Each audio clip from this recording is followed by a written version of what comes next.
Northwestern student Kyle Enos could be released from the hospital soon. We have an update. Plus, spring enrollment opened earlier this week. Classes are already closing. Also, Brad will be in with the sports highlights. Keep it here. 7 News starts now. From the campus of Northwestern Oklahoma State University, honored by the Oklahoma Broadcast Education Association 2 years in a row for the best collegiate newscast in Oklahoma. This is 7 News. I'm Shailene Jones. And I'm Janelle Mitchell. We start out today with an update to a story we brought you earlier this month. Northwestern freshman Kyle Enos was seriously injured on Saturday of homecoming in a one-car accident. According to Mark Sneary, Enos is in the OU Medical Center Rehabilitation Center. He has multiple screws in his pelvis, extreme bruising, and more than 60 stitches. He will be released sometime this week and is hoping to return to school around the 1st of November. He will be on crutches for 8 weeks, but it is expected that he will make a full recovery. The new Wisdom Agriculture Education Center was formally dedicated on October 14th, with the state's higher education chancellor Glenn Johnson, state regent Jimmy Harrell attending along with other state dignitaries. The new center has 4,000 square feet of space for classrooms, offices, and also includes a shop area. A private-public partnership with the Wisdom Family Foundation funded the building of the new center, and public funding by special allocations by the Oklahoma State Regents of Higher Education made it possible. The Agriculture Education Program has 45 students from across Oklahoma. A regional forum for arts learning took place in Alva on October 25th in the new Gratesville Arts Center downtown. Northwestern Oklahoma State University joined with the Oklahoma Arts Council, Freedom West Community Development Corporation, and the Gratesville Arts Center that helped provide this regional meeting. Regional Arts Network Coordinator for Northwestern, Ken Kelsey, encouraged those who were interested in learning about grants and services related to arts education to attend the meeting. Also, everyone should take the opportunity to visit the new Gratesville Arts Center located at 523 Barnes. Council's Director of Oklahoma Education Programs, Michael Eden, said that the October 25th forum was designed to help the educators and teaching assistants better meet the needs of students, formal and informal classroom settings. Enrollment for the spring semester here at Northwestern opened on Tuesday the 24th. Students are encouraged to complete the process as soon as possible to ensure your choice of classes. Many classes are already closed. Current Northwestern students must enroll through the registrar's office except for those pre-approved by their advisors to enroll online. Class schedules are available online or in print in the registrar's office. Enrollment for the spring semester will end on January 18th. The spring semester will start on January 9th and end on May 4th. Payment for the spring session classes are due on January 9th. Students expecting financial aid funds to cover costs must have an award letter on file in the financial aid office. Christy Raymond thought completing her graduate degree at Northwestern Oklahoma State University might be the highlight of her year. Instead, Raymond's year became even better as she was named the Rural Teacher of the Year by the National Rural Education Association based at Purdy University. She's a first grade reading recovery and reading intervention teacher at Gus Birdwell Elementary School in Spearman, Texas. Raymond completed a 2-year Master of Education program this summer. Her decision to attend Northwestern was driven by her daughter's attendance at the school. Raymond said, "My daughter was in her second year at Northwestern as a graduate student and was my greatest motivator for going ahead and following a lifelong dream of mine, earning a master's degree." Over the next 5 years, Northwestern will be receiving $1.5 million. Reporter Megan Mayhall sat down with the Dean of Arts, Dr. Mike Needler, to find out just what that means for Northwestern. This was our 4th attempt to try to get a Title III grant and finally proved successful. We first started applying for a Title III grants in 2004. That was our first attempt to try to get a Title III grant, and we had a very narrow window of opportunity to apply. Now that Northwestern has received the funds, what are they planning to do with it? The money will fund an academic advising center, and we're going to hire a project director and then 2 academic advisors who will assist freshmen in a defined population of students to be successful in college. We'll hire 3 new full-time employees, we'll hire a part-time secretary, and that's the academic advising piece. Then we're going to buy some software called Grades First software that will allow those academic advisors to be able to contact students easily and get them scheduled for advising appointments or assistance in the Academic Success Center, be able to facilitate communication between faculty members and students and advisors. Dr. Needler and fellow coworkers are currently looking for a place to house this new center. The Fine Arts Building is currently at the top of their list. The recruitment office downstairs in student services, so they need to be somewhat in close proximity to those offices. Thanks, Megan. We will keep you updated on the information on the project. Several students involved in Northwestern's theater program were recently honored. Coming up on 7 News, reporter Chelsea Adams visits with one of the honorees. Also, has crossing the street around campus gotten any safer? An update to a story we have been following for several semesters. Keep it here. We'll be right back. We can all be energy savers. It's easy. Turn off lights. Use energy-saving light bulbs. And turn off electronics and appliances when not in use. Make a change and we can really fly. Learn more at energy.gov/kids. Did you know that getting up and getting active for just 60 minutes a day is all it takes to help you get stronger, look better, and feel great? Or that fresh fruits and veggies aren't just healthier and crunchier, they can taste better too? Eating better and getting more active is easier than you think. Yeah! Keep watching for some fun and easy ways to discover the magic of healthy living in your life. America. Let's get healthy together!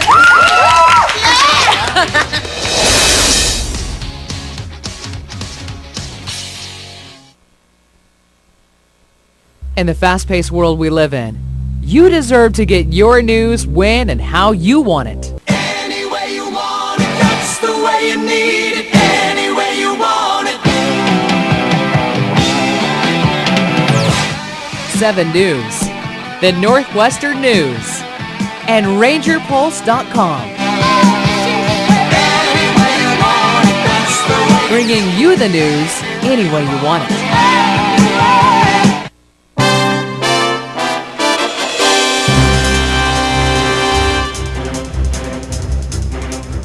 Oklahoma's House may have the first African-American speaker, with Representative T.W. Shannon up for the position.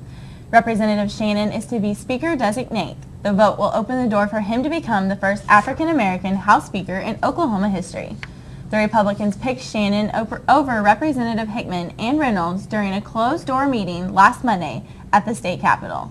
Shannon works as a human resource and public relations consultant.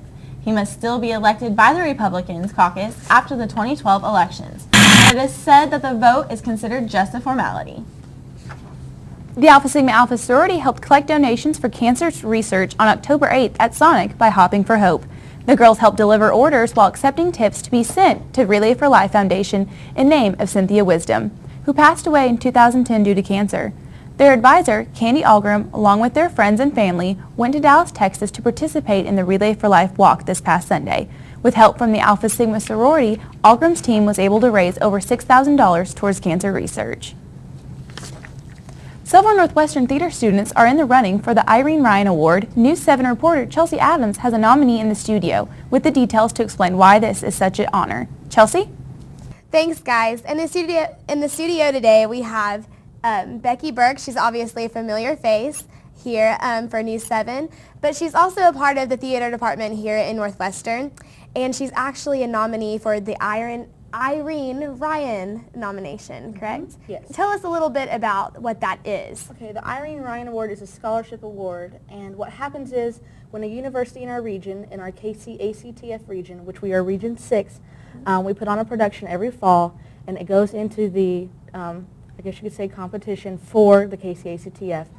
And what happens is they're like judges, and they come and watch our show, and they look at our lights and our set and our actors and actresses, and they sit through the whole production, and then they decide if there's any actors or actresses that stand out that they believe deserve an Irene Ryan Award. So it's based off of your acting skills and how far you developed into your character and how long you stay in the moment and things like that. Awesome. So how many actual nominees are from Northwestern? Are you the only one? Or? No, there are 2 other nominees. I was nominated for my role as Beatrice Hunsdorfer, and then the two women that played my daughters, Josie Hazenauer, she played Ruth Hunsdorfer, and Jordan Lyles played Matilda Hunsdorfer, otherwise known as Tilly. They both were nominated as well. Okay, so they went to this Northwestern Theater production, I'm guessing. What was that production called? It was called The Effect of Gamma Rays on Man in the Moon Marigolds. It's a big, long title. It was a all-female cast. There were 5 of us, I believe. Yes, 5 of us. And we put a lot of hard work into it. We built all the set ourselves, and it was directed by a senior, Christy Benson. So it was a pretty good production. We liked it a lot. So. I can see how it can be a bigger deal than just any ordinary nomination, because it is like student, right. All your students are working together and your peers and everything. So that's really cool. And when will you guys find out if you win the award, or when will you guys try out? Is there tryouts? We go to our KC-ACTF festival, our region festival, which is in February, and it is at the OU campus this year, so we don't have to travel very far, which is nice. There are 6 states in our region, and we compete with 6 other states with other students from other colleges for Irene Ryans. And you go through a process of you have to do a duet, 1 to 2 duets and a monologue, and they judge you for that. And then if you break out, then you go on to region. You have to go through semifinals and such at the region level, and then you go on to national level after that. So is there always usually about 3 nominees from each school, or how do they determine that? Is it just on talent, or how do they determine that? Well, they can pick from 1 to 3. A university can have 3 nominees go on and compete at regional level. It depends on what the judges think. If they think that your talent, if they think that what they saw is what they want at the regional level to compete, to go on, then they will pick the amount they want. So we were lucky and got 3 nominees this year, which is a pretty big deal. So that's great. So it is a scholarship award. So yes. How much would the scholarship be, like on the regional level, or? There's 16, I believe there's 16 regional level scholarships they give out every year, and they range, I believe they start at 500. I don't know if they go up or down. I'm not 100% positive, but I do know it's at 500. And then they give 2 national scholarships. So it's definitely just a huge deal and really awesome. It's a big honor. Thank you so much for being here for us, and we wish the nominees good luck, and we know that they will make us proud. Back to you guys. Thank you, Chelsea. Good luck to all the Irene Ryan nominees. We'll continue to follow their success and let you know if anyone walks away with the award. Some changes have been made to the Northwestern campus over the past few months. One item that is very noticeable is the new crosswalk lights that were installed between the BSU and Jesse Dunn. The lights are there to make students feel safer and also make it easier for them to cross the street. However, the lights have not caused some drivers to slow down or even stop at all. Students are often rushed across the street and are very nervous about crossing the street despite the new lights. Coming up next week, 7 News reporter Becky Burke will catch up with officials to see what is being done about the crosswalk possibilities on campus. Also, she will be talking with students about how dangerous the crosswalk is to them. The Rangers battled Langston this past Saturday. How did the game turn out? 7 Sports anchor Brad Trukell will be in with the highlights coming up. Keep it here. Sports is next. College is hard. Damn, those books are heavy. My sport is football, but my passion is education.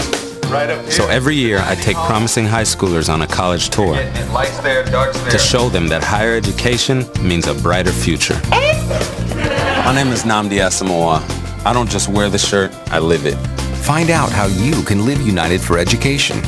Give, advocate, volunteer. Go to liveunited.org. Do you wear this?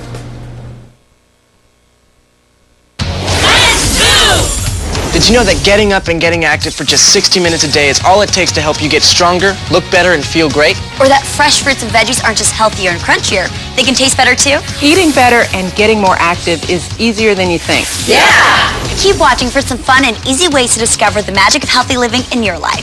America. Let's get healthy together!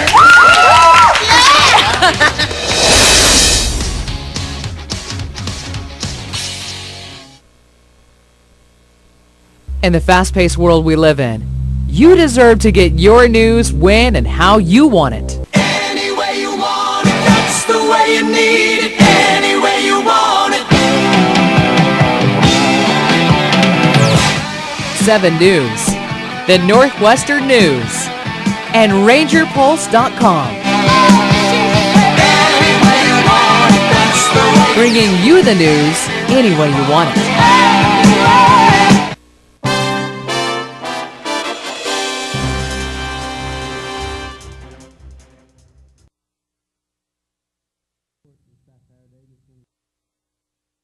After their first 3 scores, the Rangers could not convert the extra point attempts, and that proved to be the difference.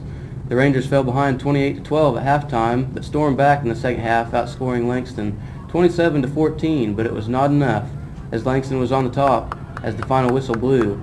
Kyle Yeck had 26 completions on 46 attempts in the passing game for 257 total passing yards, 4 touchdowns, and 1 interception. Jared Jackson rushed for 94 yards and a touchdown. Zenario Schuler had 11 tackles for the Rangers. Final score of the game was 42-39. This means the Rangers fall to 3-5 and 2-2 in CSFL play. Last Wednesday in Alva, the Lady Ranger soccer team won their 5th game of the season. The win ended a 7-game losing streak for the Lady Rangers.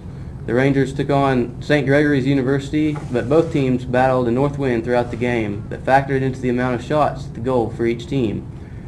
Kathy Wabanga kicked the winning goal for the Lady Rangers at the 91-29 mark.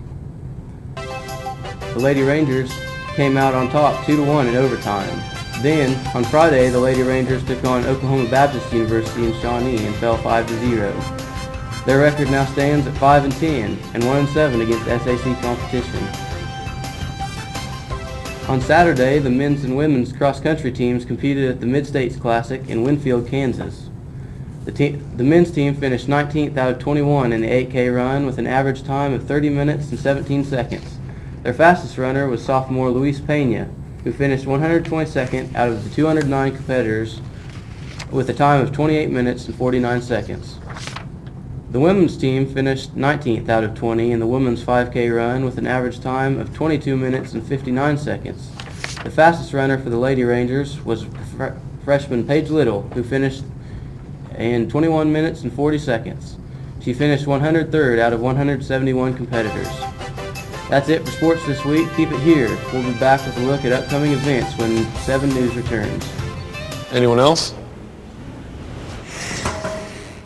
My name is David, and in 8 years, I'll be an alcoholic. Hi, David. I'll start drinking in middle school, just at parties. But my parents won't start talking to me about it till high school. And by then, I'll already be in some trouble. Kids who drink before age 15 are 5 times more likely to have alcohol problems when they're adults. The thing is, my parents won't even see it coming. So start talking. Who's next? Before they start drinking. Glucose plus oxygen equals carbon dioxide plus water. Hey dear, what's up? And energy. Superior vena cava, pulmonary artery, coronary artery. I'd like to pass them back to you now. For chem Very tissue pleased with types your of work. endoplasmic reticulum with ribosome 3 o'clock already without copy of the skeletal anatomy syllabus for chem site wings chem velocity access skeletal and refers to the lobes of the cortex. She's got the drive, Cranial volume, the energy, ventral, parietal, the heart, and occipital, and the talent. motor output, Pre-med. But she wouldn't be here without your help. Please support the United Negro College Fund, because a mind is a terrible thing to waste. for chem 2.